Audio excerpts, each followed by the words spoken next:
Welcome to the Deep Dive, where we take the stacks of academic studies and market reports that you share with us, and we really try to cut through the noise to deliver the essential insights you need. Today, we're tackling the great automotive debate. You know the one? Electric vehicle, traditional internal combustion engine, or a hybrid. Which one is actually the better long-term choice when you look at the whole picture? Right. Our mission today is to use your source material, and this is some rigorous multi-criteria research, to find the scientific winner. We're talking no brand loyalty, no marketing hype. And we should probably just jump right to the core finding because it really challenges what a lot of people think. Okay, let's hear it. This comprehensive study was done, and when you compare everything, and I mean everything, from running costs to safety to environmental impact, EVs are scientifically ranked as the preferred choice. Preferred over everything. Yes. Followed by hybrids, and then in last place, conventional gasoline vehicles. That is a definitive, almost provocative ranking. Mhm. Electric, then hybrid, then ICE. Okay, but hold on. When you say scientifically ranked, Yeah. you're talking about this BWM2 app PSI methodology, right? Okay. For listeners who maybe aren't deep into academic modeling, what is that? Why should we trust its ranking? That's a really important question. BWM with 2 up PSIS, it's a mouthful. It stands for Best Worst Method combined with a technique for order preference by similarity to ideal solution. Okay. But simply put, it's just a rigorous system. It uses a panel of experts and consumers to weigh different criteria against each other. So things like cost versus range versus comfort, then it scores the vehicles against those weighted goals. So it's not just an opinion. Not at all. It's a sophisticated way of quantifying what buyers actually prioritize and then seeing which technology best meets those priorities. Understood. So it's a roadmap based on what we, the people buying the cars, actually care about. Hmm. And this shift away from the traditional engine is, well, it's critical right now. We know transportation is a massive contributor to climate change. I think it's responsible for something like 9% of global greenhouse gas emissions. And in some places, it's even more of a focus. India, for example, is the third largest emitter globally. So the need for cleaner mobility isn't just a theory, it's immediate. Okay, so let's unpack this. If EVs are the superior choice, we need to understand how we got there.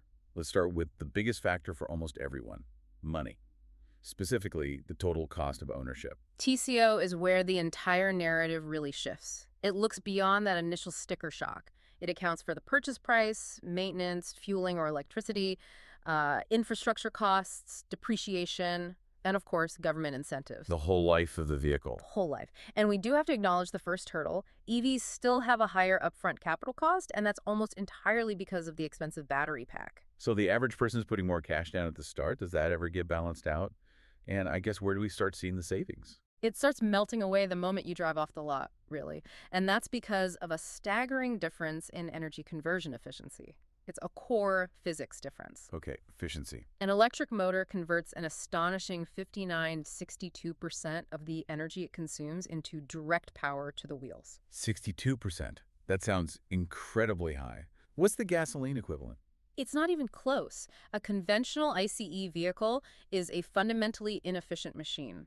It only converts about 17 to 21% of the energy from gasoline into power. Wait, only 21%. Where does the rest of it go? It's wasted. The other, 80% is lost primarily as heat, noise, and friction through hundreds of moving parts. You are literally just heating the air around you when you drive a gasoline car. I see. And that massive inefficiency gap translates directly to what you pay at the pump, or in this case, at the charger. We have some comparison data that really highlights this, don't we? We do. Let's use a clear example from, say, a major market like Germany.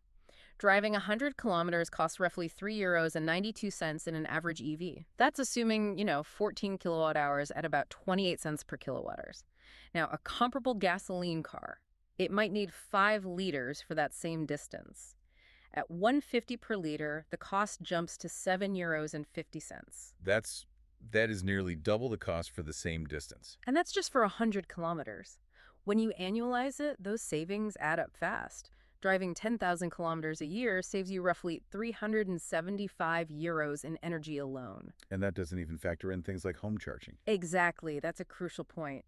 That saving doesn't account for charging during off-peak hours when rates are lower, or if you have a rooftop solar setup, which can drive that operational cost down to almost zero for a lot of commuters. So if less energy is wasted as heat, I'd expect less wear and tear.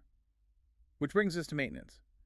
It feels a bit counterintuitive that this complex new technology would lead to lower repair bills. That's where it gets really interesting because the perceived complexity is mostly in the software and the battery, not the drivetrain itself. How so? Think about it. An electric motor has, what, a handful of moving parts?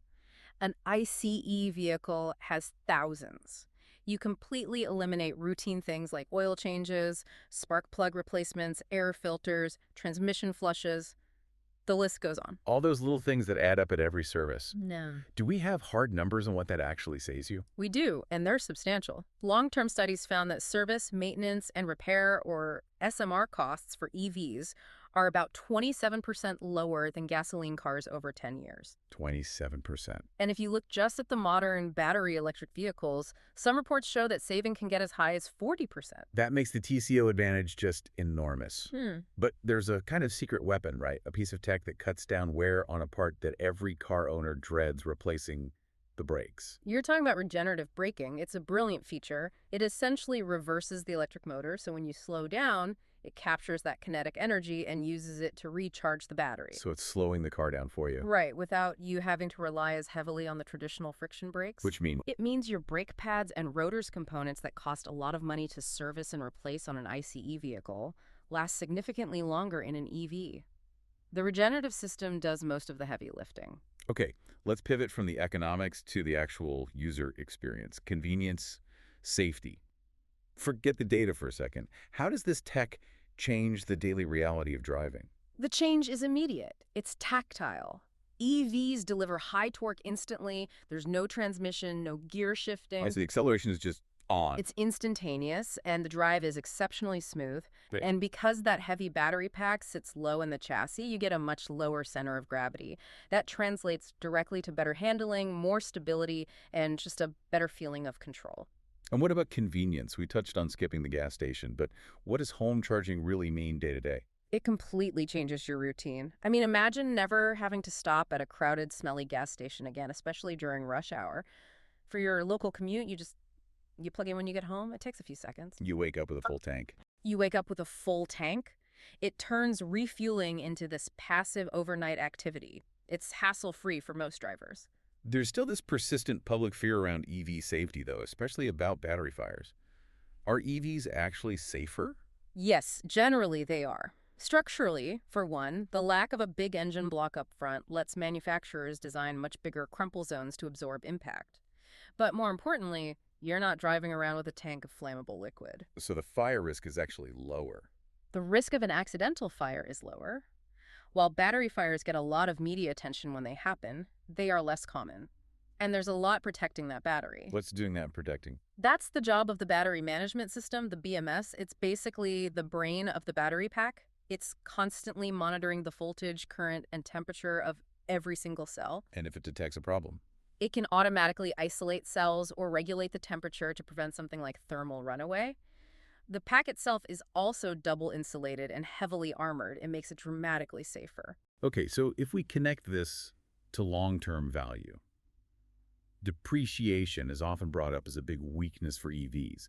People worry the battery will degrade and the car will be worthless. Right. And the TCO models and real-world data are proving that worry wrong. Really? Absolutely. It's one of the biggest myths out there. Battery degradation is real, of course, but it's often more than offset by those low operational costs we just talked about. And what about the actual resale value? The studies actually show that the average resale value for EVs is higher. It's around 50% retained value over 5 years. For a gasoline vehicle, it's only about 38%.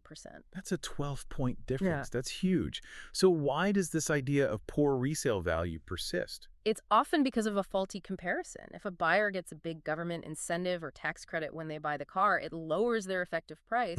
So when they sell it 5 years later, the resale value is compared against that artificially low price, not the original sticker price. It makes the depreciation look worse than it actually is. So what does this all mean for the future? It sounds like the EV is becoming more than just a car. It really is. The EV is evolving into an energy asset. This concept of vehicle-to-grid or V2G is revolutionary. EVs aren't just for transportation anymore. They can act as mobile energy providers. Which enables things like vehicle-to-home or V2H. Exactly. Give us a tangible example of that. How could I use my car to power my house? Well, imagine a major power outage in your neighborhood. Instead of firing up a loud, smelly generator, your EV, which might hold enough energy to power an average home for a couple of days, can just automatically start running your essential appliances. It Wow. makes your home smarter, more resilient. That's something a gasoline vehicle, which only stores chemical energy, can never, ever offer. Let's move to the environment. This is often framed as the dirty secret of EVs. Zero tailpipe emissions is a clear win, but that's always questioned by where the electricity comes from. And that's where the calculation gets a bit more dynamic, and it's regional. The way a nation or even a specific city's grid generates its power has a direct impact.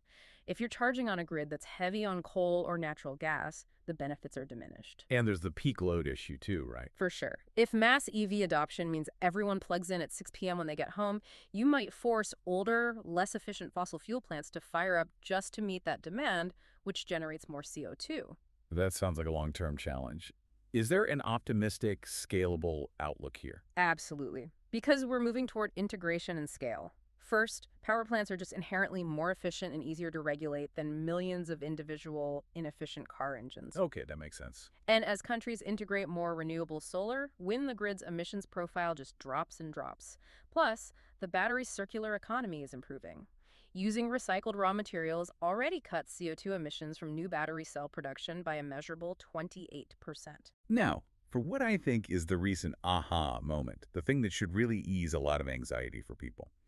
Let's talk reliability and longevity, specifically citing that UK MOT study from Nature Energy. This feels like it counters one of the biggest lingering doubts about EVs. This data is critical. Researchers looked at almost 300 million records from the UK's Ministry of Transportation, basically vehicle health checks. And what did they find? The finding was conclusive. The argument that EVs don't last is officially dead.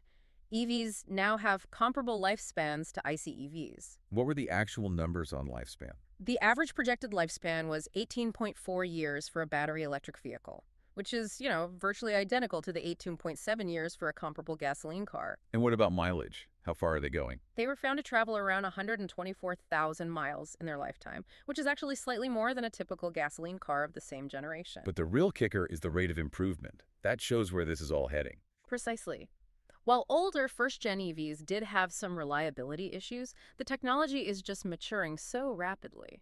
The study showed that BEVs had the fastest reliability increase year over year. Faster than gasoline cars. Much faster. A 12% decreased chance of failure for every successive year of production. For gasoline models, that improvement was only 6.7%. It shows EV tech is on this steep, aggressive learning curve that is quickly leaving traditional vehicles behind. Okay, let's circle back and tie all of this together, the TCO, the safety, the reliability, and plug it back into that BWM TIPSI analysis. This is what determined what you, the average consumer and expert panel, actually prioritize. And the analysis showed two overwhelming factors driving the decision. Number one, by a huge margin, was cost of ownership. It was weighted at 31.65%. It makes perfect sense. Everyone cares about their wallet. But the number two factor is the real shocker here. It is. Number two was policy push and regulations, weighted at a massive 27.82%. So government incentives and tax breaks are almost as important to a buyer as the actual cost of owning the car. Almost as important. It shows that favorable policy is a huge driver of consumer confidence and adoption in this market. And it's fascinating to see how low other factors scored. Environmental impact was only 3.87%, and safety and comfort just 5.45%. Right, but even with those being lower user priorities, the intrinsic benefits of the EV in those areas still help push it to the top of the overall ranking. Which brings us to the final result. Across different price segments, from entry-level to premium, the ranking held true, didn't it? It did. EVs consistently took the top preferred ranks. Hybrids consistently ranked better than ICE EVs, showing the value of that efficiency. But they couldn't beat the pure electric offering. So the final conclusive fact is what? The conclusive fact, synthesizing all these sources, is this.